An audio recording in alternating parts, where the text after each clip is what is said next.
think drug gangs, I'm guessing countries like Colombia and El Salvador spring to mind, not Denmark. But Copenhagen has a massive organised crime problem, with gangs earning millions of dollars each year from cannabis sales. Several attempts to crack down on the gangs have been counterproductive, so the City Council has come up with a radical idea: grow and sell its own cannabis. Malcolm Brabant reports.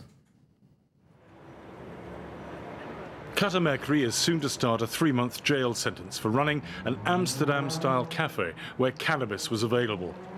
I think the prohibition of cannabis in Denmark is insane. They should legalize it for recreational use, and they should allow doctors to prescribe it as medicine for those users. And they should let private companies, Danish companies, seek a permission to produce and distribute cannabis under circumstances that are controlled and regulated. Christian is working in the shadows of the lucrative cannabis trade and would also welcome a change in the law that would legitimize his business, growing and selling marijuana for medical purposes. If Copenhagen City Council gets its way, marijuana production will come out of the dark and the drug will be grown openly in municipal-run greenhouses. We want to make it legal to sell marijuana from the pharmacy, and it's because we have a gang war about the drug market, and it's important to us to take it away from the criminals. How concerned are you about the gang wars of Copenhagen? We're very concerned. During the last 2 or 3 years, we have seen the worst shootings since the Second World War. So, of course, it's a huge problem for us in Copenhagen. This parade shows the strength of a group alleged to be the major player in the illegal cannabis market. The Hells Angels insist they're nothing more sinister than motorcycle enthusiasts. But the Danish authorities are convinced they represent one of the most dangerous criminal elements of a nation renowned internationally for its law-abiding, happy and safe society. The Angels turned out in their hundreds for the funeral of Michael Brockside, a leader who'd served time for murder. He hanged himself in police custody after being arrested with 80 other people in a series of raids which led to the confiscation of more than €1 million in cash, plus gold and drugs worth at least $6 million. There's an absolute need to think out of the box because the war on crime has been quite unsuccessful, as anyone would admit if you look at the facts. So this new proposal could actually both reduce organized crime because you take funds away from very violent gangs and respect individual freedom because a lot of ordinary people actually do want to use recreational drugs. The plan by the Social Democrats who run Copenhagen City Hall is a response to public opinion polls, which consistently show that Danes are in favour of decriminalising marijuana. But much to the relief of Conservative opponents, it's being blocked by the Social Democrat-led government. I don't think it's a job for the municipality to grow drugs and sell them to the citizens. Drugs are harmful, and we shouldn't encourage more use of drugs in Copenhagen. Back at the illegal cannabis farm, Christian is a critic of the city council, or kommune, because, as the proposals currently stand, he would not be able to operate legitimately. This will only make the criminal market grow maybe even more. And it will only make it so there will be one more pusher in Denmark, and that will be the Copenhagen Kommune. After nationwide raids earlier this spring, 80 people remain in custody while the investigation continues. The police believe they've significantly disrupted the activities of the drug gangs, but realistically it appears they've only won a skirmish, not the war. The government is desperate to crack down on the gangs who control the drug scene. It's just about to introduce some new legislation which is designed to convince gangsters to give up their lives of crime. Under this new law, convicted gang members who continue to hang out with their former associates will have their parole rescinded and they'll be given tougher prison sentences. Although the council is being blocked at the moment, it believes its plans to liberalise cannabis will come to fruition eventually.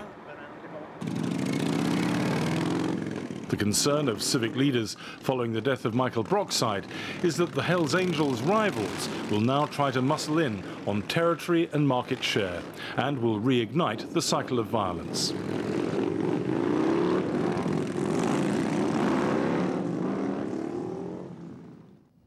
For more more on this, I'm now joined from Haarlem in the Netherlands by Bob Keizer. He's a senior advisor on international drug policies at the Trimbos Institute, a Dutch centre of expertise on mental health and addiction. He's also the head of the biggest European think tank on drugs. Hello, thank you very much indeed for being with us. Now, you've advised the Dutch government on drugs. If you were advising the Danish government, would you encourage it to support this plan by the Copenhagen City Council to grow and sell its own cannabis? Well, we have a similar debate going on in the Netherlands here, so we don't have to advise the Danish government. We can stick to our own government. And are you in favour? Well, there are about 30 majors of big cities in the Netherlands who have in fact asked for the same to the Dutch government to take the production and sale in their own hands. Maybe you know that the sale in the Netherlands of cannabis is tolerated. It's not legal, it's still illegal. And the production side is completely illegal and therefore in the hands of organized crime in the Netherlands. So this is quite similar to the situation in Denmark.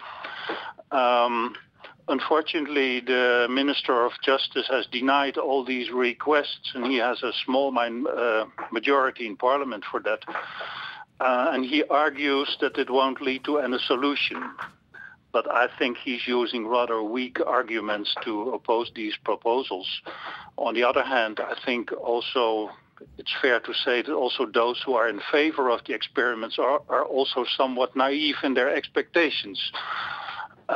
But the situation in the Netherlands, so it's comparable, but the political opinion is still against this idea.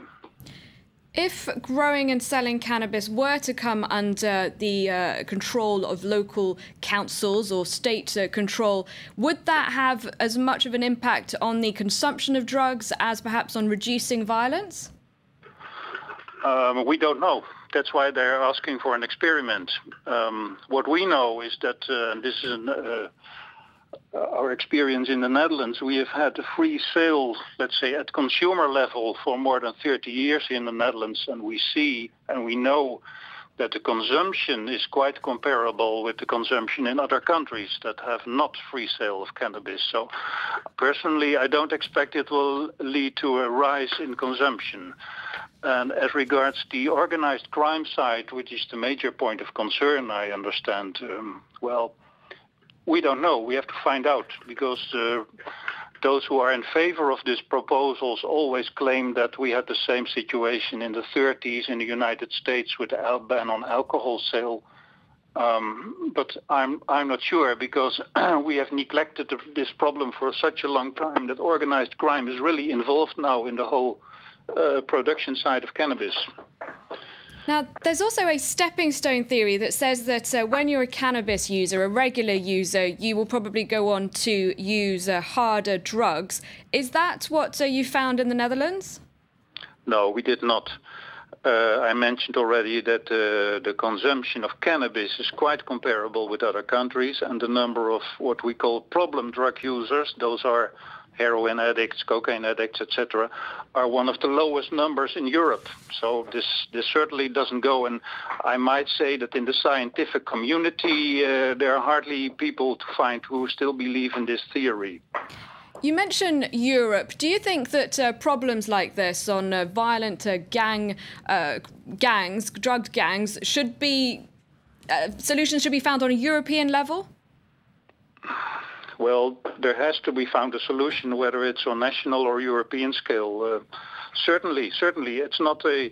Well, I think following the political debate, it's not the consumption of cannabis that worries society, but it is indeed the involvement of organized crime. And indeed, something has to be done about that. Of course, we all agree on that. Okay, thank you very much, Bob Keizer, for your time. Thank you for joining us from the Netherlands. That's all we have time for in this focus.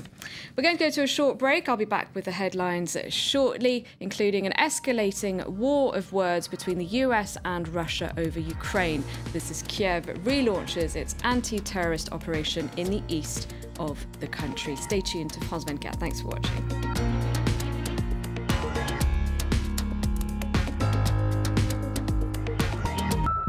Beyond Business. Some say it's the underbelly of politics. Others say it's a necessity to make sure the voice of business is heard in the corridors of power. In the next Beyond Business, we shine the light on lobbying in the European Union. Beyond Business, en France 24, en France24.com.